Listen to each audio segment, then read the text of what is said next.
One.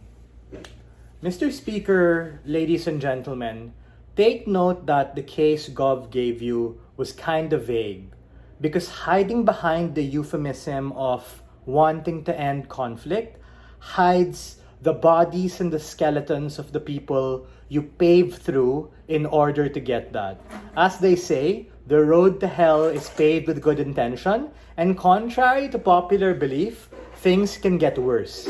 We think something we told you coming from the top of my speech earlier is that we don't have to jump in gung-ho and make a particular decision, precisely because the way in which this unravels is truly being able to get data and information. Meaning, if they ask us, why is your side gonna work? Blah, blah, blah, blah, blah. We can simply also say, how come China hasn't fucking gone in already unilaterally or as a joint task force? Meaning, the very complicated nature of the situation characterizes that on both sides we need to be able to ascertain and be able to determine what to do. And just because we can do something right now doesn't mean we should. Their side have not proven the burden of uniquely why violence should be done.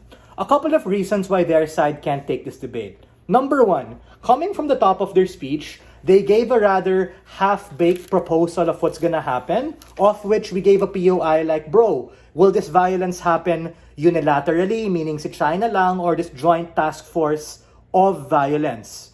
Of which, coming from my speech, we said, that's probably bad because it infringes on sovereignty and leads to escalation, and gave you a very fair counter-proposal and counterfactual, which was valid. Something covert, something which is a joint task force, and something that uses economic and political levers to be able to siphon and suck away demand that leads to a capital outflow, as opposed to going in there and trying to crack down on everyone. Meaning, as a judge, you need to be able to weigh this frame because their side gave little to no response towards Jared and I's case, but then they also aren't able to give us positive material on how uniquely, because of violence, things are gonna get better. At best, they're able to establish a sense of urgency and motivation, but don't necessarily prove the burden of why violence would be better. Number two, they try and move the goalpost, as what Jaron said in his speech. Meaning, instead of responding to us in competing analysis, they try and symmetricize this debate and try to say, Joseph, you said joint task force? Same lang, meaning why will your side work? It's very simple, bro. Our joint task force won't have violence. And I think as an average reasonable person, as a politician, you're likely to believe that figuring out some sneaky way to get data and information is just better than sending boots on the ground from all particular fields, which make it bloodier and worse.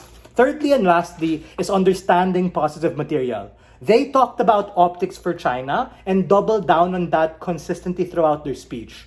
But the push that we gave from Jarod and Hisaya is that this particular optics can be bad, especially at the point in which we take a look at any human rights violation that happens in China. And that's exactly where they're like, yo, these commies, they're sketch. So if they literally do this unilateral or joint task force crackdown, is literally what enables tribalism, conflict, and war, or at worst, a fucking genocide of an entire socio-political and highly dense area, which consists of foreign nationals who are essentially citizens in particular locales. Ultimately, this is a terrible idea. We're not saying don't do anything, but we're saying it shouldn't be done through the lens of violence. The point in which you think that's the only solution is the point in which you wear rose-tinted glasses and ultimately you use to justify the bloodlust and slaughter of particular individuals. We are very proud to stand on side negative.